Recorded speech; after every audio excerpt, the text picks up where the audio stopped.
Всем привет! Я, кстати, искренне завидую современным студентам, ведь они из любого места в любое время могут получить дополнительное образование, будь то обучиться маркетингу или прокачать личную эффективность. И, кстати, в онлайн-университете Skillbox весь декабрь проходит бесплатный онлайн-марафон по профессиям будущего. На нем можно узнать, как выбрать профессию в дизайне, погрузиться в разработку игр или даже в программирование или киноиндустрию. Но есть же те, у кого все в порядке с цифрами. Мастер-классы ведут ребята из Сбербанка, Яндекс.Гоу, Mail.ru, Wargaming, Delivery Club и Microsoft, так называемые играющие тренеры. Те, кто и сами занимаются предметом и точно знают, о чем они говорят. Удобно, что на сайте есть подробное расписание трансляций, так что можно посмотреть всю программу, выбрать ту тему, которая интересна именно вам, и вписать ее в свой график. Ну кайф же! Посмотрите, до чего дошли технологии. Дополнительно можно задавать спикерам вопросы в прямом эфире и получить несколько советов по выбору направления. А еще самых активных ждут подарки от партнеров и розыгрыш полезных призов.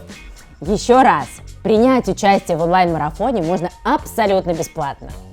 И все, что надо сделать, это просто зарегистрироваться. Чтобы и вы могли принять участие в онлайн-марафоне, я оставлю ссылку под видео. Приятного обучения!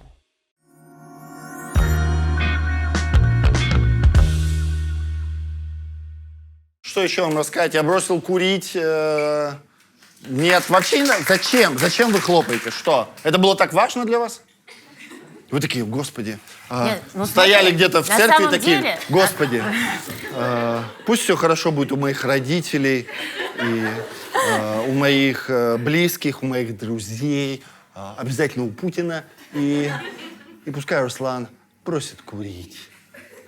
Ну, я на самом деле тоже за тебя рада. Вот я смотрела подкаст на канале «Бег вреден». Там врач рассказывал, что единственное точно вредное – это курение. Курение, все да, остальное кусок под говна. большим вопросом. Согласен. Поэтому молодец, ты много курил. Курение – кусок говна. Я все жду, когда табачные компании придумают, полезное курение. А я жду, пока ты расскажешь, что теперь ты спишь с кальяном.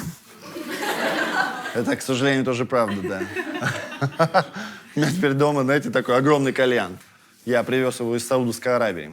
Его и жену в Паранже. Там с кальяном она продается там. Там легко достать себе покорную женщину.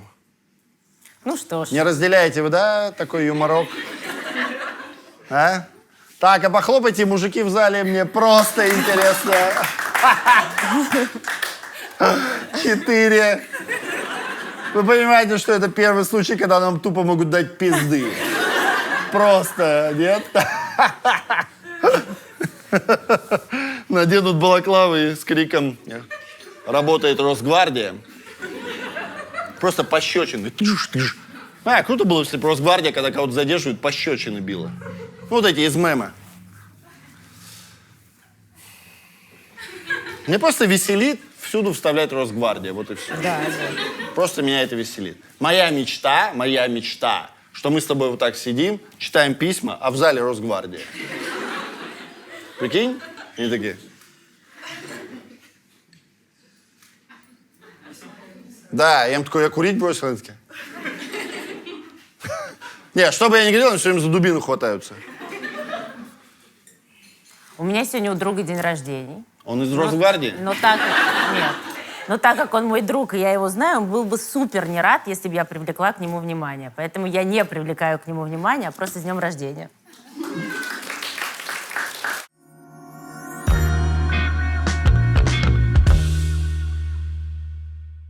Ладно, вам всем хорошего выпуска, хорошей съемки. Смотрите, если вдруг у кого-то есть вопросы из зала, давай попробуем. Давай. Почему нет? Давай. Вы можете прямо в зале их задать. Если мы вам ничего не отвечаем, значит, не надо дальше задавать. Второй раз. Поняли? Эксперимент провалился. Если ты мне кричишь, что я не согласна, а я продолжаю дальше что-то обсуждать, все, типа. Так что...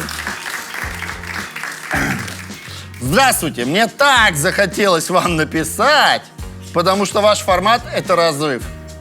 Слыхали? Медведев пишет. Посоветовала всем друзьям. Раз советую так активно, то думаю, а сама что не напишешь? Вот пишу. Блин, можно было это... Зачем это? Стереть можно было. Мне 27 лет, в целом все хорошо. Жаловаться-то и не на что, если смотреть на общую температуру по больнице. Человек может в 27 лет употреблять такие метафоры, а? Есть ощущение, что письмо с Франца Иосифа земли, бля. Но я долго живу с чувством, но я долго живу с дедом. Вот так. Я не обесцениваю ваши письма, я просто, так как тут зрители, надо что-то говорить дурацкое, чтобы они смеялись.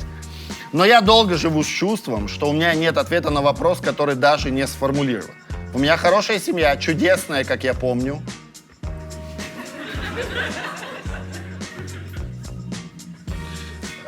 Тут проблема, смотрите, это не я дурак. Проблема в запятых, поняли? Их сейчас не было, поэтому я прочитал слитно. Итак, у меня хорошая семья, чудесная. Как я помню, всегда была папиной дочкой. Но он погиб, когда мне было 12. Уже в 14 я лишилась девственности. А мы жалуемся на 2020. Тут мужиков было столько, что я не помню. Но это точно зрительница, потому что она пишет: по православному шлюха, да, Руслан? Да. Да? Православный вывод, ты шлюха. Но нет, я всегда чего-то искала и не находила. Просто уходила от проблем, от мыслей, гульбанила, так сказать. Я в Китае, блядь. Это чистая правда, я ничего не придумал. Короче, типа, она такая: я гульбанила, я в Китае. И даже по меркам Китая получаю больше почти всех русскоговорящих. Блядь, получаю денег, видимо. Что, ты под опиумом это пишешь, что... И даже по меркам Китая я получаю больше всех русскоговорящих. Но я все равно чувствую, что не знаю, что мне делать со своей жизнью. С кем быть. А период блядства в сильном затишье, где-то полгода.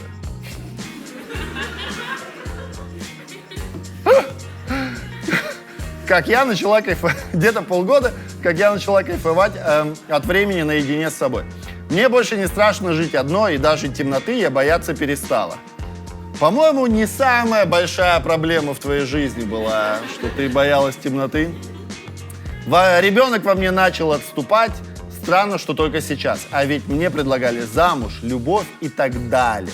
Но вместо олигарха я выбирала охранника клуба, который мне изменял. Это какое-то коллективное письмо.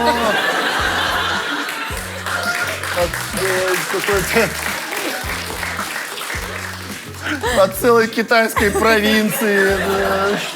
Тут сколько судеб намешано.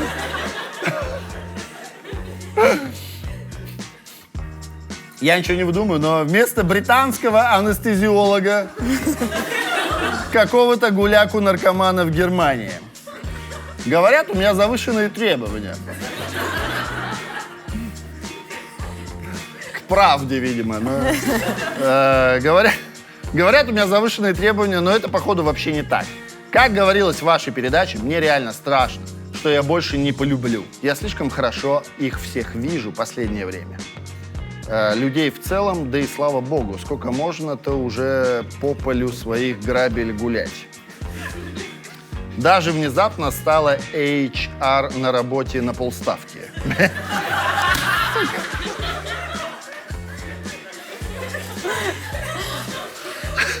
Есть ощущение, что она курит, она такая пишет, потом уходит куда-то, и кто-то дописывает, типа, просто какие-то люди в офисе, у них там веселуха, а я напишу письмо. Кто-то такой: что, да я письмо напишу, иди покури, бля. Я тут HR на полставки стала. Ну, потому что плюс я точно заедаю свои беспокойства. Но вот чего мне не хватает. Интересно. Я зарабатываю хорошо, у меня впервые в жизни крутой коллектив и друзья. Видали? Я был прав. Мне хорошо и спокойно одной, у меня прекрасный быт. Чего я хочу еще? Я все ищу какой-то смысл в завтрашнем дне и этого счастья за поворотом. Жить сегодняшним днем и все такое я знаю, но ответа мне это не дает. Жить сегодняшним днем и все такое я знаю, но ответа мне это не дает. Я знаю, что каша, но вдруг.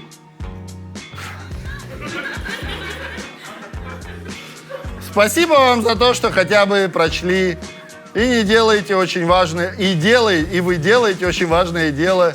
Я узнаю много нового. Постскриптум, интересно, возможно, сейчас откроется правда. Простите, если сломала вам глаза своей манерой письма. Чувства на бумаге я не умею излагать. Я больше по устной грамоте и минету. Вот тут. Ладно, я добавил, по устной грамоте тут нету. Пропустили шутку вы, да? Или типа все нормально, исходя из письма?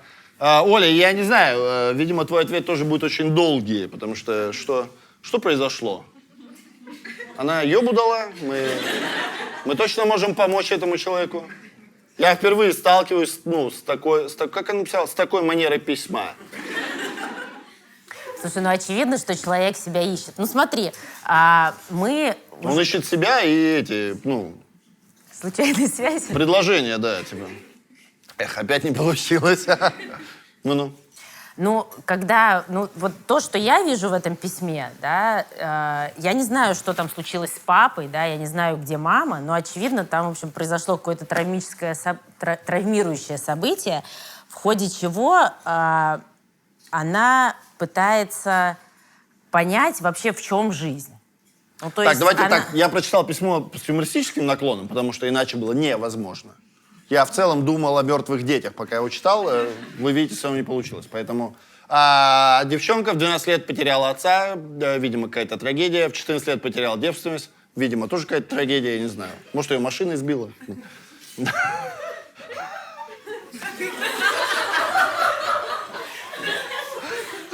Это был старый Ягуар с Ягуаром еще.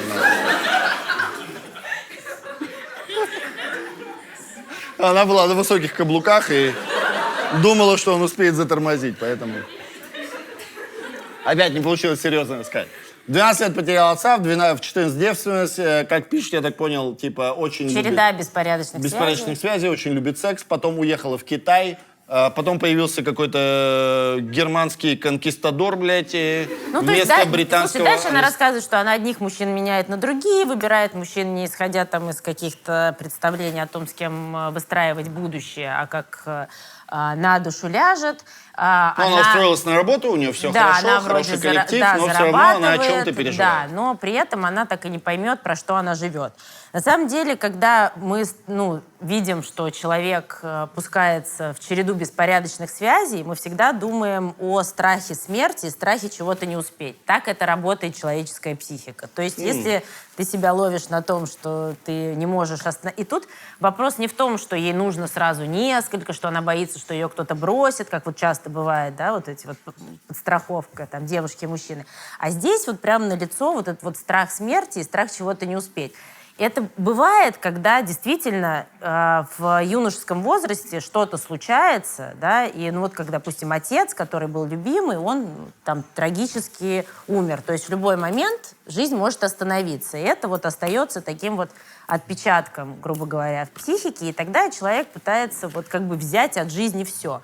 И так как она не очень понимает вообще, какая она как женщина, да, то есть, видимо, папа как-то не успел это отразить, потому что это очень важно, чтобы отец отразил в какой-то момент в подростковом возрасте. Понимаю, какая женщина. Да, я понимаю. Вот, поэтому она... И, соответственно, у нее много вопросов о том, в чем, собственно, жизнь. Она в бесконечном сексе, она в деньгах, которые ты зарабатываешь, или она в социальном статусе. И она для себя это не понимает, и, в общем, ей очень страшно. Она говорит о том, что она только какое-то время назад смогла оставаться одна, да, ей очень страшно, и она вот, собственно, вот в этой агонии бежит вот от этого страха смерти и желания все успеть, то есть там и зарабатывать больше остальных, и коллектив, и карьера, и много иметь партнеров. Вот так вот у нее вышло. Это все прикольно, но нет ощущения, что не обязательно столкнуться, условно, со смертью в каком-то там детском раннем возрасте, а все, что ты перечислила, это в целом сейчас триггеры современного мира. В том числе, просто для того, имеется чтобы... в виду, что все же живут с ощущением, что так, надо быть свободным человеком, надо больше трахаться, больше зарабатывать, надо, чтобы коллектив был прекрасный, все катались на самокатах, и у нас был вид на реку, и И что там еще? Мы должны слушать песни Гудкова, все клипы, которые он снимал, бесконечно лайкать, эмпатия. И... Ну, в целом, я как будто в таком мире живу. Ну, ты живешь в таком мире, и наверняка в мегаполисе большее количество людей живут в таком мире, но глобально мир так не устроен. То есть нет такого, что 8 миллиардов Откройте находится... Инстаграм, там только это на тебя и льется. Не, на тебя льется в Инстаграме то, как ты настроил свою ленту. Я говорю, что да. Секунду. У кого-то в Инстаграме есть библиотека, а кто-то открывает, и ему в рекомендациях книги. Нет? Да. Ой, блядь. Закрой Инстаграм матери, блядь. Но не всем же в Телеграм присылают эскортниц, правильно? Не все этого заслужили. В общем, твои соцсети работают так, как ты их настроил. Да, безусловно, конечно. Я ж не говорю, что я взломал этот мир. Я такая же жертва. Причем тут? Я делаю все то же самое. Я просто, в отличие от всех вас, не боюсь в этом признаться. Вот и все. А ты там сидишь такая, конечно, у меня книги есть. Весь директ в членах. Но правда в том, что когда ты пытаешься успеть все, не остается времени для жизни. Это тоже правда. Я недавно уволился с постоянно оплачиваемой работы, знаете. Это у тебя была такая? Да. Впервые, ну, с 18 лет, условно, я поступил в институт, и мне там уже начали платить какую-то стипендию. И это впервые у меня нету теперь зарплаты в месяц. Вообще нету. У меня есть деньги, все нормально. Я успел Выдыхаем. накопить.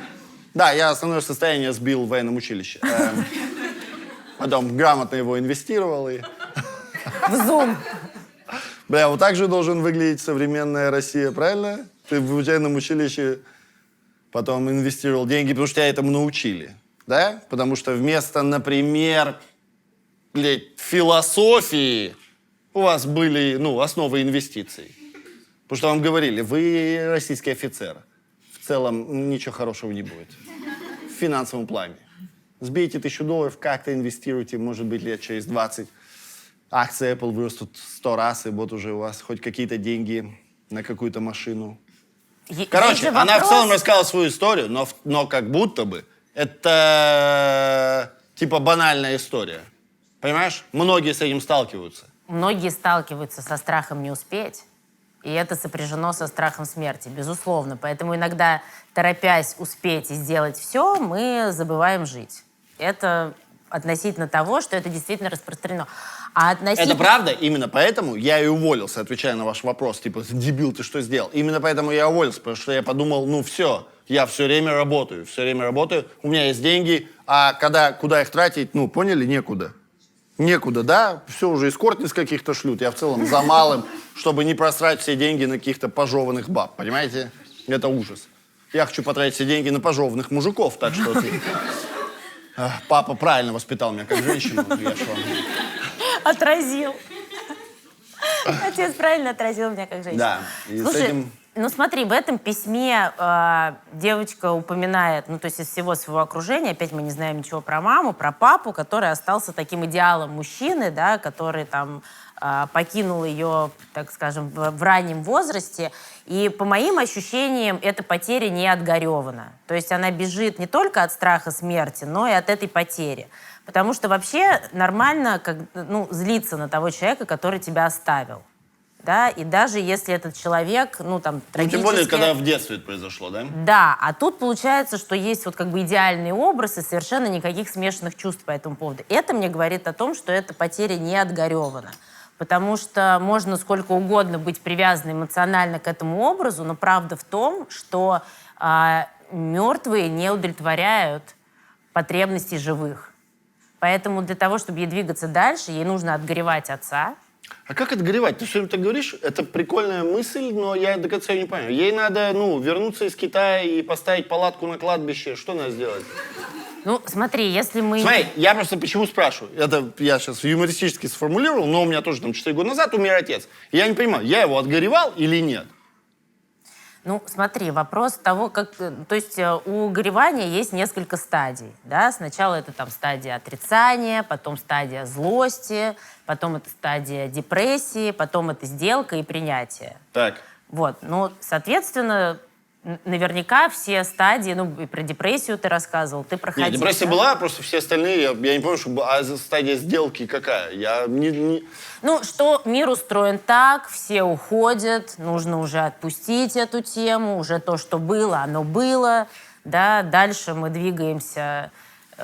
Ладно, возможно, Понимаешь, какие-то стадии да, что... просто не были такими яркими. Если бы они Нет, произошли вообще раньше, даже не еще обязательно, как-то. что они идут все одна за понятно. другой, как по учебнику, но какие способы отгоревать, самые простые, да, это, там, я не знаю, написать письмо отцу, отпустить его на шарики или сжечь его. Ну, то есть, пока ты сидишь, ну, а что тебе кажется в этом странным? Ты, ну просто, что? Ну, в смысле? Меня и так унижают, что я брекеты ношу, блядь, еще сейчас какие-то шарики запускать, это... Слушай, я сейчас скажу, Руслан, ты в горшок попробуй поссать. Что он помогает. Ну, я же ей советую, а не тебе. Ты А, можешь нет. развеять из своего несуществующего люка иномарки. Мы просто на предыдущем моторе Руслан говорил, что у него дорогая машина, но нет люка. Не очень шутка, ну ладно. Мы это в не общем, вырежем. Ну, в общем... Нет, как, я же тебе задал конкретный вопрос. Как мне понять, я отца отгоревал или нет? Это меня сильно волнует вопрос. Тебя эта тема еще сильно цепляет эмоционально. Ты по Ну, этому уже поводу слабее, я точно переживаешь. понимаю, потому что... прошло 4 года. По идее, работа горя идет около года. Да? Почему советуют при возможности обратиться к психотерапевту, да, ты пройдешь все то же самое, только чуть быстрее, потому что опасно тем, что ты можешь застрять в какой-нибудь стадии, например, в депрессии на год. Да? И то, что ты можешь пройти быстрее, да, за год, не за один день, не за один месяц, да, ты можешь находиться в этом состоянии вяло текущем год, 2, 3, 4, а это твоя жизнь, да, если ты готов тратить на это свое время своей жизни, ради бога, но если ты понимаешь, как это работает, хочешь быстрее с этим справиться, то ты обращаешься. Девчонка отлично зарабатывает, я думаю, она может себе позволить, если ей отзывается, что я говорю, да, заняться этой проблемой, я думаю, что отгоревав, да, отца и столкнувшись с тем, что смерть неминуема, лицом к лицу, она сможет идти дальше и сможет жить, а не бежать от своих страхов. А нет такого, что в силу того, что это произошло достаточно давно, ну, судя по письму, там, 15 лет назад, что уже нанесены вот эти, ну, как сказать, бесповоротные повреждения, понимаешь? Которые уже обратно не вернуть. Слушай, ну когда мы говорим про бесповоротные повреждения, это чем раньше травма, да, у ребенка, ну, условно говоря, там, вот я про месяц, это два, говорю, да. 3, то, условно говоря, как будто тяжелее это выровнять. Это про другое. На самом деле, так как этому мало в нашей культуре уделяется внимание вообще к гореванию, то я думаю, что, ну, возможно, у каждого из нас все равно остались какие-то вот неотгореванные моменты. Знаешь, когда ты был маленький, там, я не знаю, ушла любимая бабушка, и как-то к этому не придавалось значения, потому что ты маленький, и с тобой об этом не говорили. А для тебя это все равно осталось какой-то пугающей, знаешь, замораживающей тебя темой. Но это есть только То есть- бабушка любимая. Я прошу прощения, мне как говорили, умерла бабушка, я такой, гулять можно пойду? Это было так, чистая правда. Но у меня не было с ними вообще никакой связи. Я там перестал ездить к ним, по-моему, лет 12, и для меня это вообще было так далеко. Ну, слушай, значимый объект. Да, когда ты теряешь значимый да, объект, окей. включается работа горя. В любом случае мы проходим эти стадии. И, возможно, не все отгоревно. И это важно делать, важно об этом, ну, про это понимать. Забавно, что, да, ну, я думаю, вы знаете эти стереотипные православные похороны, когда зовут каких-то других бабок реветь. Я подумал, ты говоришь, что, типа, горе не отгоревно, что да, потому что у нас в культуре, чтобы другие люди горевали вообще. Нет, это Ты как... какие-то стулья ищешь, ходишь, блядь, там что-то у соседей. У вас стулья есть? Я такой, а кто горюет? Да там, блядь, сидит 10 бабок каких-то. Вообще непонятно, они по своему горю или по твоему орут. Это просто что-то, какая-то, не? В целом никогда нельзя обгонять это шествие бы. Ты такой, всё. Да, это отмазка на работе, если ты опоздал, типа, там похороны впереди ехали, там что-то так горевали, что... В Москве, кстати, заметили, вообще нету катафалков. Вы заметили? Им въезжать нельзя в город или что? Как будто люди умирают, и их вывозят, типа, ну, за МКАД куда-то, поняли, туда? В Химки, блядь. В Химкинское водохранилище сбрасывают. Ну, вообще ритуалы крайне важны. А я бы вот поставил вопрос, что нет. Потому что, опять же, если возвращаться к нашим похоронам, я уж не знаю, это там из-за религии или из-за чего-то, они такие страшные, да твою мать просто, не? Ну, бля, такие черные, сука, эти венки какие-то. Ёб твою мать, и так херово, ты еще на это все смотришь, думаешь, да, бля, господи, боже мой. У меня есть опыт, у меня отца хранили не совсем по тем православным законам, к которым он относился. Он вообще там другую религию выбрал. И согласно той религии, там вообще все быстро. Там что-то они такие, что-то... Там бегом на кладбище бегут, блядь. Это чистая правда, да? Взяли гроб такие, вау. Я такой, это мой батя, вы что, блядь? Вот в ковер его замотали, что-то, все, бунь положили туда-сюда. И потом сидят и едят. Просто едят. Никто не горюет, ничего не орет, просто едят. Мать такая, я такой, нельзя. Она такая, хорошо. Так легче гораздо, я вам серьезно говорю. Никто не в черном и пришел, все в своем, ну, типа... Все в своем. В обычном. Ну, в обычном. Не, ну, честно, это было гораздо легче. Я предполагал, что вся эта история будет, ну, труднее, оказалось все гораздо легче. Поэтому, мне кажется, Кирилл, надо, ну, что-то там изменить, не? Может, хотя бы добавим, давайте, желтого, я не знаю. Черное с чем сочетается? Совсем. Ну вот что, давайте... Хрен знает. Давайте музыкантов приглашать на... Ну, я имею в виду там, хрен знает. Тиму белорусских какого-нибудь. Смотрите, для меня просто непонятно, никак не клеится. Идет вразрез вот эти религиозные устои о загробном мире, в котором, если ты хороший человек, ты попал в рай, а все думают, что это хороший человек, правильно? Ну, в смысле, нет на похоронах, которые внесут, и говорят, ну, в пизду, конечно, это просто уже руки обжигает, какой-то ужас. Но при этом все такие, да что ты нас покинул? Так он в раю там, не? Ему шикарно вообще. Это потому что ревнуют, что ему там шикарно. Это и есть сделка. Какая сделка? Ну, стадия. В смысле? Ну, в целом он в раю, ему Пусть хорошо. ему там будет херово, пока меня нет? Нет, наоборот. Ну, то есть договориться с самим собой. В целом ему хорошо. Да, но этого не присутствует, я имею в виду, в нашей культуре. Вот я про что говорю. Но это то, с чего я начала. Культура горя, действительно. Вообще в каждом подъезде надо поставить мини-крематорий, и все. Вообще легче к этому относиться, не? Ну, чтобы все смотрели, такой белый дым, староста новый подъезд.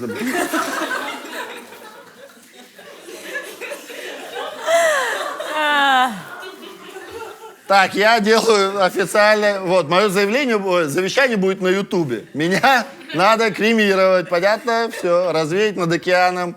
Желательно, чтобы еще серферы были, все дела. Я только хотела сказать серфер. Конечно. В этот вечер кто-нибудь обязательно потрахайтесь, кто меня хоронил. Я хочу, чтобы я был сопряжен только с счастьем каким-то. Учитывая наш формат, что мы можем такие тяжелые темы так, защищаясь, смеясь, обсуждать, уже, если эта девушка смотрит наш выпуск, я думаю, что она уже для себя что-то почерпнула. Надеюсь, ты правильно отгорюешь горе. Как минимум в этот день не потрахаешься.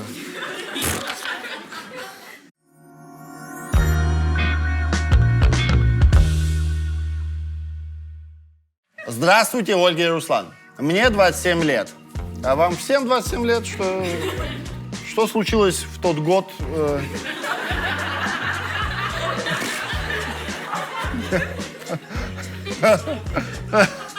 Затмение какое-то или что? Так, мне 27 лет, последние 5 из которых нахожусь в отношениях. Моя девушка на 3 года старше меня. Я удовлетворен своей жизнью, но все чаще начинают всплывать разговоры о детях. Меня это пугает, ибо был воспитан 3 весьма авторитетными женщинами, которые негативно отзывались о моем отце. Да его бывшие воспитывали, что ли? По-моему, классический пример, как кто-то неправильно отгоревал горе. Его участие ограничивалось только алиментами, поэтому у меня не было примера, как с ребенком должен вести себя хороший папа. Мама растила меня в своих представлениях о том, как быть мужчиной. Без похвал, ласковых слов, никогда не поднимала на меня руку. Когда я делал что-то плохое, то выслушивал шквал критики и слов с негативной эмоциональной окраской, после которых шли недели молчания и безразличия. Называл это холодной войной. Сейчас я понимаю, что в ссорах веду себя так же. Это сложно контролировать, поэтому боюсь, что своим поведением случайно могу навредить ребенку, появление которого также хочу увидеть в своей жизни. Теперь к вопросам.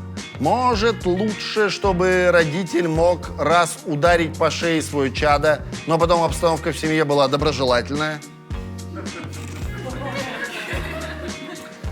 Руку я физически поднять не смогу, поэтому вопрос скорее абстрактный. Ну, абстрактно можно.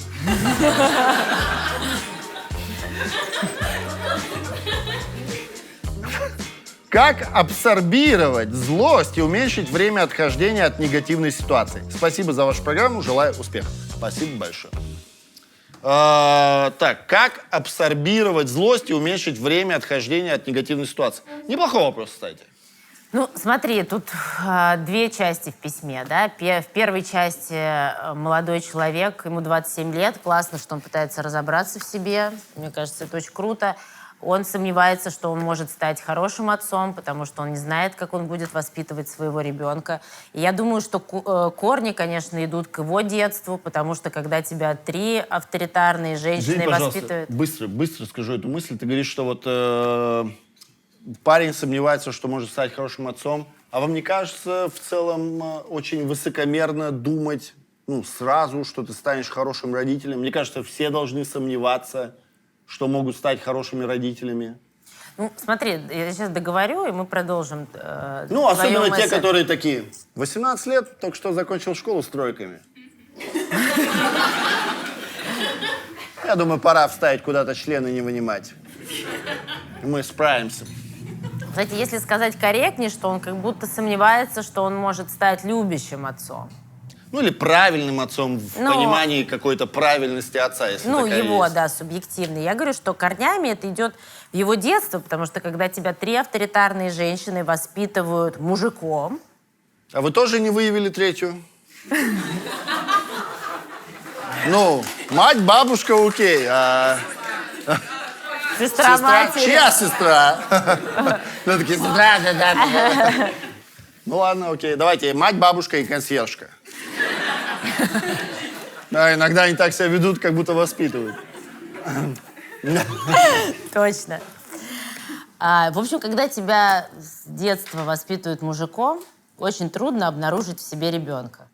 В каждом из нас же есть детская часть. Это мы понимаем? Да. Ну, то есть тот ребенок, которым вот мы себя помним, которого любили. А когда тебе с детства говорят, что ты мужиком должен быть, и нас всех защищать, и вообще не мямли, и вообще с тобой не разговаривают целыми неделями. неделями. Да, ну то есть это прям такой абьюз самый настоящий, то, конечно, ты не можешь понять, будешь ли ты любить своего ребенка, потому что ты не любишь своего внутреннего ребенка, ты про него ничего не знаешь. То есть ты с самого детства такой, знаешь, с высохшими слезами на глазах и зажатыми кулаками.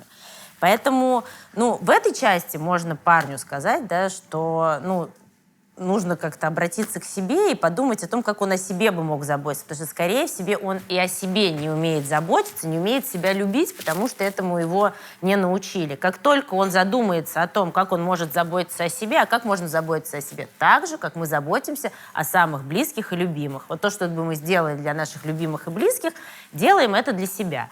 И вот, собственно, через знакомство с собой... Когда у меня была девушка, Так. иногда, в свое удовольствие, я делал кунилингус. Так. Значит ли это? Так.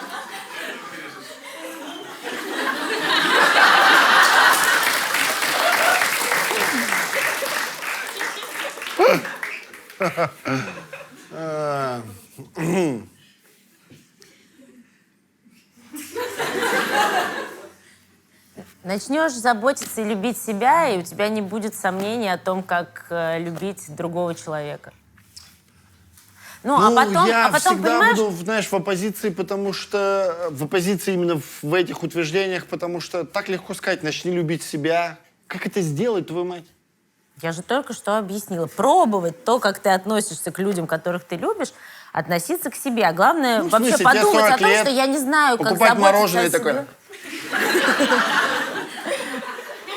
Но если у тебя забота о себе Просто ты выглядит сказала так, то... внутренний ребенок, и я подумала, что во мне внутреннего ребенка, и вообще ничего. Вообще. У меня вообще 0 воспоминаний о детстве. Ну, я не воспринимаю себя, я никогда не думаю. Я, знаете, по большей части внутри себя, у вас же у всех есть внутренний ты. Ну, вот этот Окей, диалог, давай с так, которым ты ты ведешь. встретил- Мне там лет 25, я имею Ты в виду. встретил 5-летнего Руслана, и что бы Так. ты ему сказал? Да ничего бы я ему не сказал. Что ему сказать-то? Ну, мне неинтересно с ним общаться. Да. Ты еще, короче, какой-то тупой, безмозглый ребенок. С вообще. какого возраста тебе было бы интересно самим собой? Не, если говорить об этом, то я фаталист. Каждый раз, когда я думаю, поймал бы я золотую рыбку, и там 3 желания и так далее, я бы всегда ее отпустил. Всегда. Ну, никаких желаний, нахрена это. Потому что ничего не Ну, бывает смотри, бесплатно, поняли? Поняли? Потом... В целом, когда рождается ребенок, там у матери, у отца есть фантазия относительно ребенка. И это может быть фантазия, что это твоя возможность, да, то есть ты в него вкладываешь, ты реализуешь что-то, что ты сам не реализовал. Главное не заиграться, да, чтобы он не стал твоим придатком. Вот. Или конкурент. И это происходит бессознательно. Ты рождаешь либо возможность, либо конкурента. Если он, родив ребенка, этот ребенок будет им восприниматься как конкурент, то, конечно, я этому ребенку не завидую. Вот. А если он его родит и будет его ощущать как возможность узнать и себя, да, своего внутреннего ребенка, как бы это, может быть, ни звучало наивно, и познакомиться с этим малышом, то тогда это вполне могут быть удовлетворительные отношения с обеих сторон. А потом вот он рассказывает, что там эти 3 женщины неделями молчали, да, или кто-то из них, и он сейчас в отношениях с своей девушкой начинает использовать ту же самую стратегию. Во-первых, вопрос, зачем Ту же вам самую использовать... стратегию использует Путин в отношении Хабаровска, заметили? Молчать, да? Неделями. Ну, в общем... Может, Путин, Медведев и Песков — это женщины? Просто версия. Авторитарные. Ну, в общем, да, ты меня сбил. Да, извини. В отношении своей девушки он использует те же методы. Да, но тогда можно задать себе вопрос, почему ты используешь этот метод, ты можешь попробовать какой-то другой, а потом зачастую, когда ты начинаешь молчать, да, ну, наказывая другого человека, в какой-то момент тебе вроде уже и хочется заговорить, Да. у тебя есть контакт, но ты как будто продолжаешь молчать назло. И тогда на вопрос уже, на кого ты наказываешь в этот момент. Это То есть, самое дебильное всегда было, нет? Нет у вас? Никогда вы не ловили себя на мысли в отношениях? что сам себя наказываешь. Не то, что да? сам себя такой, да все, давай уже попиздим, ну, хватит. Ну, давай уже попиздим. Только ты первая. Да. Ну, Но это раз бред. взялся молчать, то буду вот молчать это и до есть конца. внутренний ребенок в целом, когда, ну, зачем-то каждый пытается стоять, ну, как будто, знаешь, пытается быть принципиальным там, где вообще не надо, вообще не надо. Ну, оставьте себе одну вот эту принципиальность для чего-то важного. Вот, поэтому не обязательно молчать. Можно использовать... какие-то Либо не другие- обязательно иметь девушку. Вообще никаких проблем. И у нас есть вторая часть, где поднимается, на мой взгляд, интересный вопрос, безусловно, риторический. Что лучше, когда тебе дали ремнем по попе, и ты побежал во двор гулять, или тебе весь день ездят по мозгам? То есть что, вроде как мы голосуем за физическое насилие или психологическое? Ну, прям если ездить по мозгам, а особенно 3 женщины, судя по письму сомнительного качества, то... Слушай, не знаю, я тот ребенок, которого убили, понимаешь? Поэтому я в целом не знаю чего-то другого. Конечно, в рамках того, когда меня били, и потом, когда меня пытались не бить, а разговаривать, я, естественно, уже, как, видимо, знаешь, этот эффект, стокгольмский синдром, я такой, да все, уже пизданите меня, я пойду играть в футбол, я умоляю вас. Это невыносимо просто. Вы пытаетесь мне вдолбить философию в 7-летнего ребенка, а мне так похуй. Я никогда не ловили себя на мысли, вот эта фраза тупая, если все пойдут прыгать с 9-го этажа. Да, никому же не говорят это в институте. Всем это говорят еще в садике, и ты такой...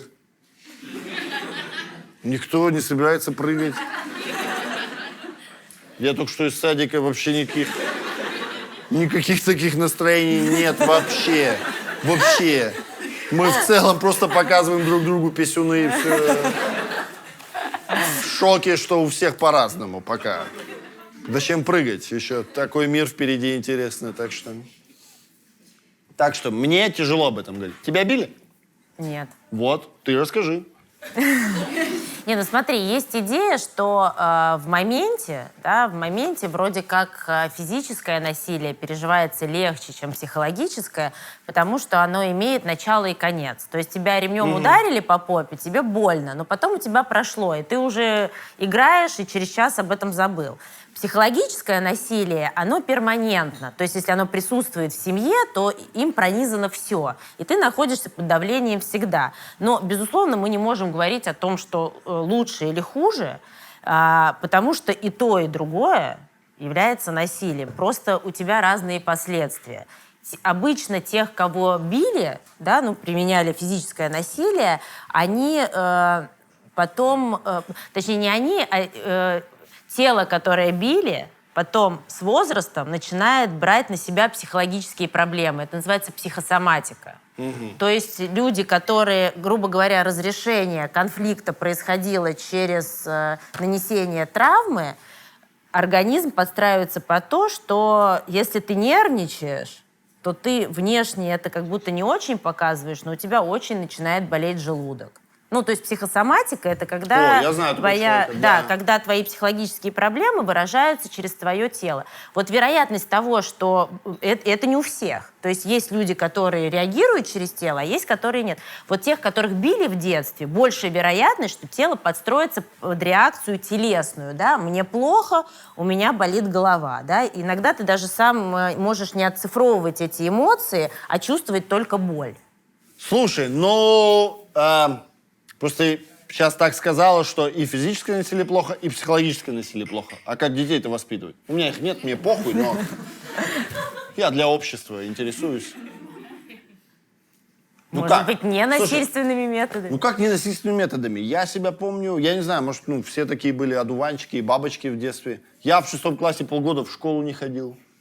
Просто в школу, не появлялся там вообще. И ты считаешь, что это оправдание? Чтобы... Это не оправдание. Что мне надо было сказать, чтобы я такой... Негодяй. Не? Слушай, по идее, как я себе это вижу, есть какие-то две основные вещи, магистральные воспитания детей. Да? Это первое, если ты знаешь про себя, что ты, например, гневливый или выходишь из себя. Мы все знаем, когда мы попадаем вот в это состояние, когда мы себя не очень контролируем, да, и на те же самые вещи можем отреагировать гораздо более ярко. Да? И, наверное, вспоминая родителей, мы можем припомнить моменты, когда мы понимаем, что родитель просто чем-то очень огорчен. И дело не в том, что я сейчас сделал. В другой день это могло быть незамечено. Так вот, когда ты чувствуешь, что ты вот в этом состоянии, просто изолируй себя от ребенка. Просто иди подыши, иди погуляй на 10 минут. Просто не лови его в тот момент, не делай из него вот этот сливной бачок. Насколько это возможно. Понятно, что уровень рефлексии у всех разный, но важно об этом понимать. И второе — это личный пример. Ты можешь вдалбливать все, что угодно, но ребенок будет повторять за тобой. Он будет до какого-то возраста, до подросткового точно снимать с тебя твое поведение. Вот и все. Но в целом я, естественно, тогда, получается, отзеркалил отца, потому что он в то время тоже в школу не ходил. Он вообще в школу не ходил. В целом я не понимал, такой, ты же не ходишь, почему ты меня заставляешь?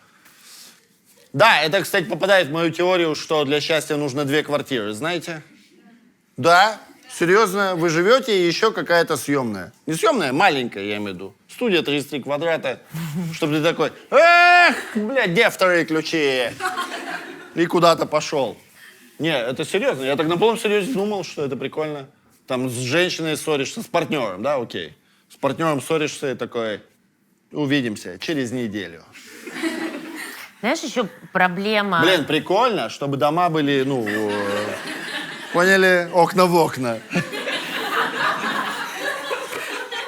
Чтобы ты такой голый, томный курил, блядь, напротив. Но это только если у тебя хорошее тело. Потому что если хуёвое, то... В целом ты отдаляешься только, блядь. И человек такой, блядь, вот так выглядит. Вблизи получше, блядь. Дети, которых бьют, остаются с идеей, что они плохие. Что хороших детей не бьют. Поэтому даже если там уже с возрастом ты понимаешь, что твой родитель был просто нехороший человек, неадекватный, это все равно не приводит тебя к идее, что ты хороший. То есть идея, что хороших детей не бьют, остается с нами на всю жизнь. И для взрослого проблема в том, что тогда ты не можешь радоваться своим успехам, ты потому что всегда как будто бы недостаточно хорош. Мы так и не придумали, типа, не выявили, что лучше бить или заебывать. Ну, мы как обсудили, что и то, и другое не классно, просто разные последствия. Но не разговаривать неделями тоже странно, не? Вообще Ужасно. в целом странно. Как можно не разговаривать неделями? Неделями, бля. Пару часов ты бы такой, бля, мы что же поболтаем? Да, ну, представляешь, это какую нужно иметь выдержку, сколько злости внутри. Нет, ну потом я вот автору этого письма могу сказать, что, к сожалению, иногда дети являются напоминанием о каких-то ранах, которые надо есть идти домой. у человека. Да. Нет, ну то есть... Что? Я не поняла эту шутку. Бля. Все, одевайтесь, блядь. Все. Нет, ну там, видишь, непонятно, как там отец бросил, ушел, а вдруг этот парень там на отца похож, понимаешь, он сидит, как отец ногой качает, а мать его за это ненавидит. И это трагедия матери, и она справлялась с этим как могла, и, может быть, была недостаточно эмпатична. Но это не значит, что ты будешь таким отцом, совсем нет. Да? Мы потратили на вас 20 минут, продолжаем.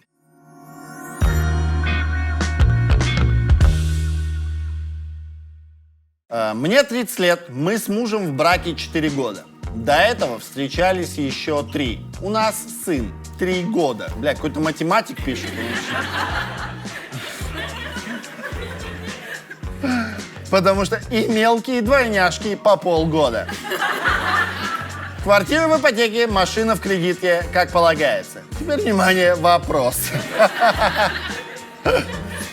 И так сказать, у нас есть все, чтобы быть счастливыми, но у нас очень разные семьи, разные обычаи и порядки.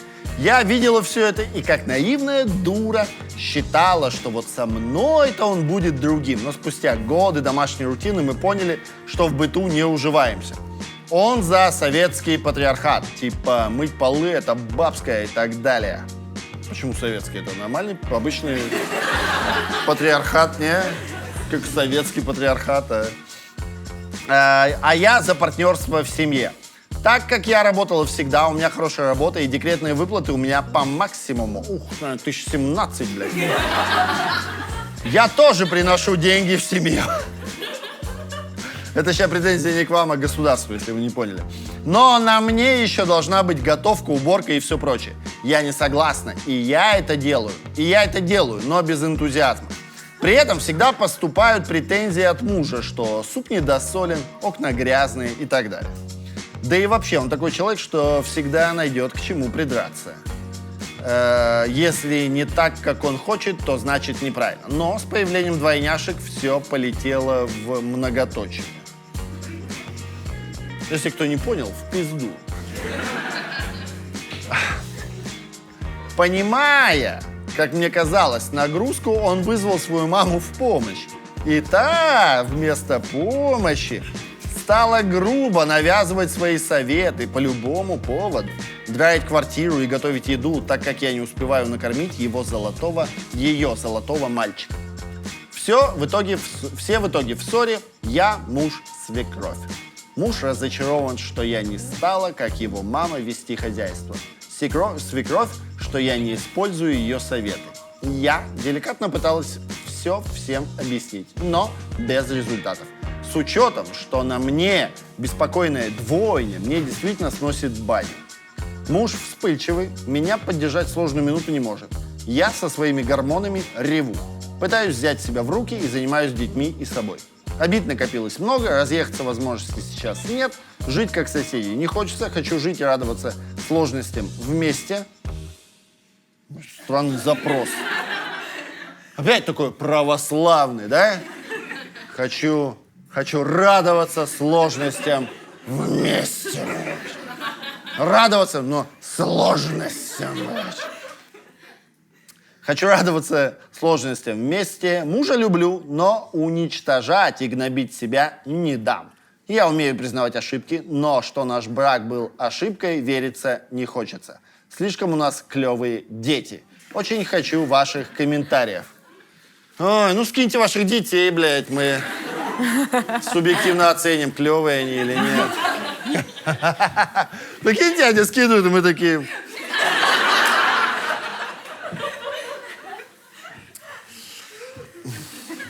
Вообще нет. Скинь свекровь. Ой, блядь, что и свекровь. В целом это все звягинцевщина. Нет такого ощущения? Или быковщина? Ну, такая стандартная Россия, где-то посередине России. Знаешь, нулевой километр где-то. В Чите или в Иркутске. Да, у тебя такое ощущение? Ветер свищет, снег так хрустит, блядь, круто. И одна дорога, по которой Путин проехал на «Ладе». И все такие, там дорога, Путин на ней проехал. Больше никто не ездит. Нет таких доступов. Ну, мне так кажется. Смотри, я почему в 40 лет один? И мне ништяк. Еще почему? Потому что...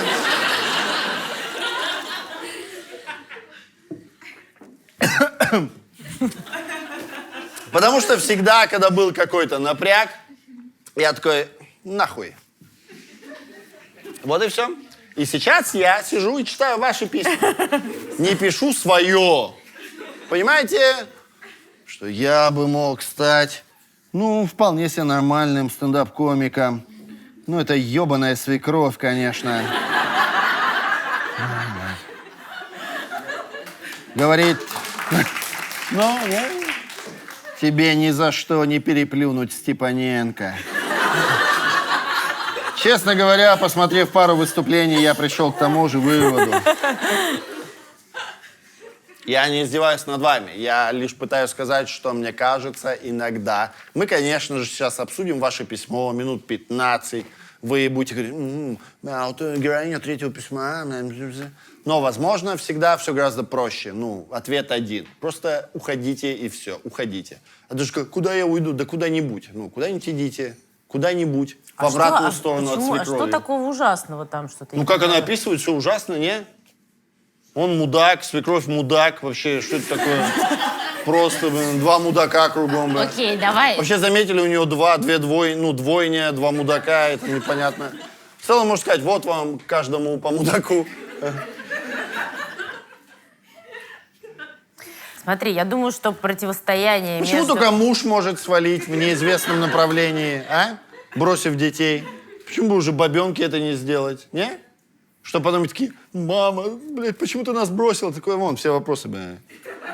К хрену, блядь, с матерью. Патриархат. Живет, да, к советскому патриархату. Идите вон туда куда-нибудь. Я в этом плане, вот прям в этом письме я феминистка. Бросай детей и уходи куда хочешь. Вот я тебе серьезно говорю. Вообще. Иди еще где-нибудь сделай детей.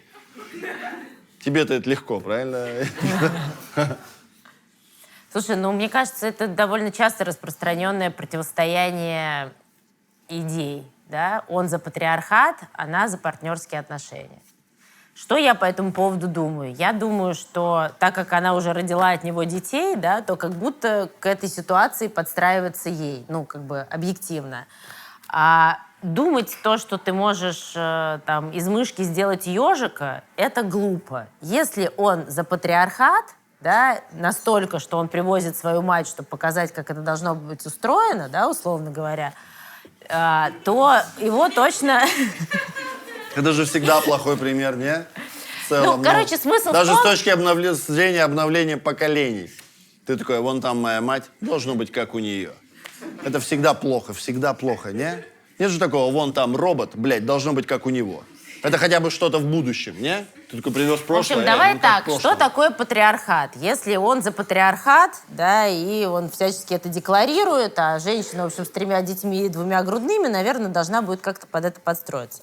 Патриархат – это когда мужчина отвечает за внешний круг, это за все расходы, ипотеки, аренды, машины, ТО, то есть все, что вот это типа мужская тема, то есть все вокруг. А женщина отвечает за дом, за внутренний круг. Ну так вот, я не понимаю, тогда если вы, кто написал письмо, вынуждены жить в системе патриархата, зачем вы вкладываетесь в ипотеку? Ну, то есть тут как бы либо туда, либо сюда. Если мужчина за патриархат, тогда ты берешь на себя все обязательства, а женщина отвечает за дом. А тут получается, что она, возможно, сама на себя наложила эту ответственность, то есть она хочет такая, гнобить себя не дам, я хочу тоже право слова иметь, и она, значит, вот эти свои деньги тратит. То есть тут хочется прям как будто дать прикладные советы. Если он за патриархат, у тебя там отличные выплаты, у тебя хорошая зарплата, значит, на эту зарплату нанимает домоработниц, помощниц, людей, которые придут посидят с детьми, а ты пойдешь в салон. Он за патриархат пусть отвечает вот за все вот эти ипотеки, выплаты, за то, что ты тоже вкладываешься. Тогда это патриархат. Почему нет? И не надо питать иллюзии, что от того, что ты вкладываешь эти деньги, он будет относиться к тебе по-другому. Нет, он за патриархат. Пусть за него отвечает. А вы отвечаете за свой периметр. Ну, если вы хотите остаться здесь и сейчас в этой паре, тогда, может быть, не будет так обидно. Зачем нужно на себя накладывать дополнительные обязательства, которые, видимо, тогда не ваши, если вы живете в патриархальной семье?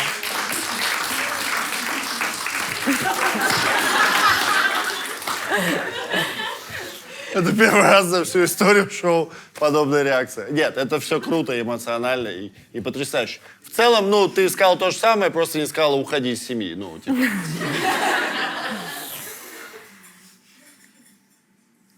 Просто иногда мы сами накладываем на себя обязанности, например, вот как она, чтобы быть равным партнером, который, может быть, партнер бы на нас и не накладывал. И не нужно питать иллюзии, что когда ты сам подставляешься под использование, да, а если ты на равных долях входишь во внешний круг и еще отвечаешь за все во внутреннем, то это использование. Если ты сам подставляешься под использование, не питай иллюзий, что тебя не будут использовать. Да, в целом так и есть. Все друг друга продавливают. Все герои наших писем, по большому счету, сами в этом виноваты.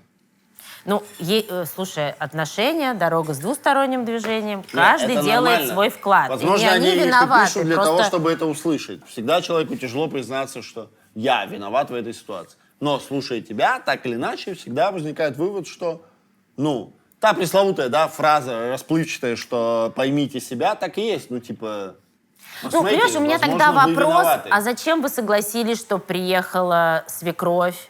Свекровь. Бля, ну тоже странно, замки менять, нет? Нет, типа... подожди. Нет, слушай, у тебя...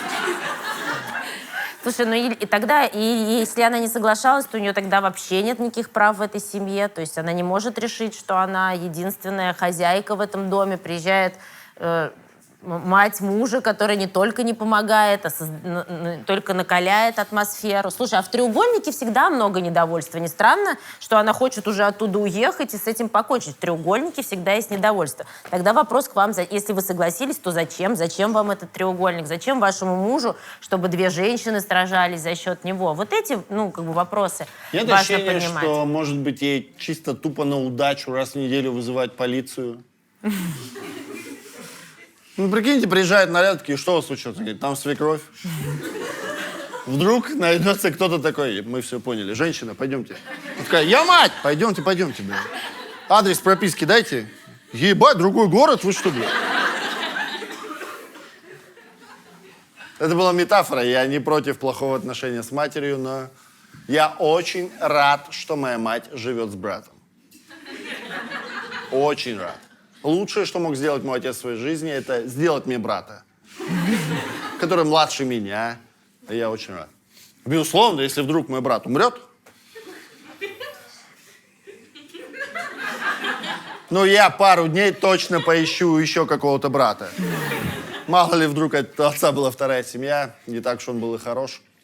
Хотя, если я найду, то в целом он был хорош. Короче, мой посыл в том, что... Типа, я так понял, не было жесткой необходимости, чтобы мать жила с ними. Что за мужик, который такой, алло, мам, приезжай, умоляю. Блядь. Понимаешь? Ну, как будто бы да. И тогда у меня есть фантазия, что девушка берет на себя слишком много обязательств, подставляется под использование, а правда в том, что все друг друга продавливают. То есть мы идем, пока человек не скажет «стоп». И когда подожди, ты... дай я договорю. И мы я идем, думал, да, пока человек не скажет... интонационно просела. Да, поэтому. не скажет стоп. И вот одна из моих из последних любимых фраз — это замки на двери вешают не от воров. Воры все равно вломятся. Замки на двери вешают от хороших людей, чтобы не было соблазна.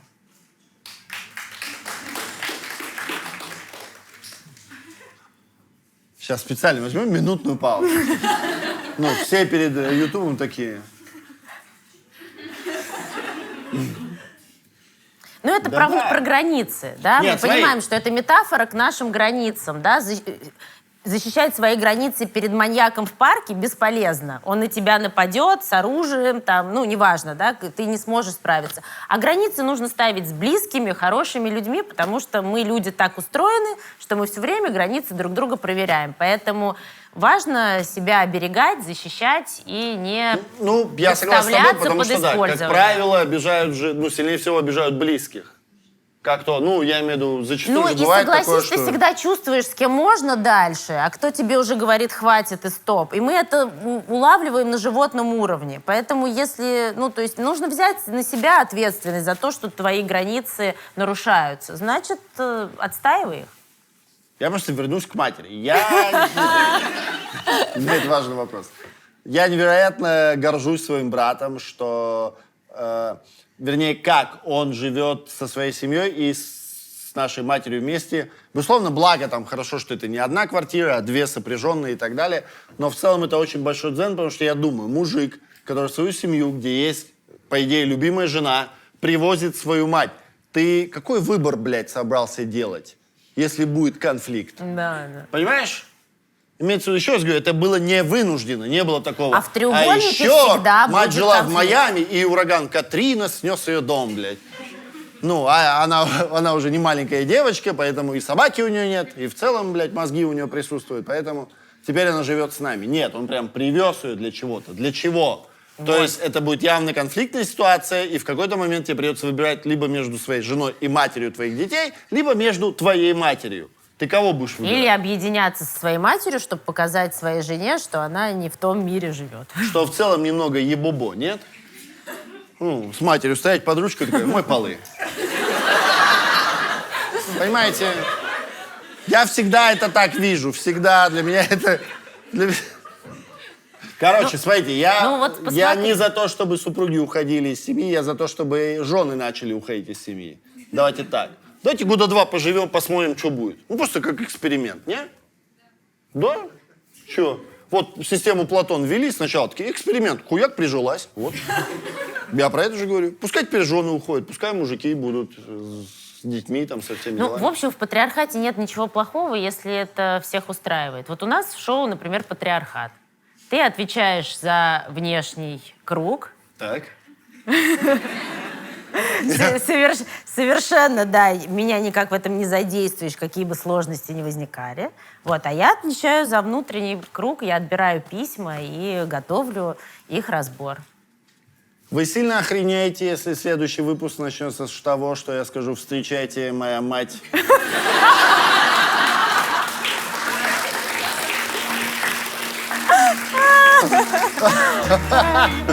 Так, мама, если ты это смотришь, а ты это смотришь, я люблю тебя. Все, спасибо вам большое, ребята, это было очень круто. Спасибо.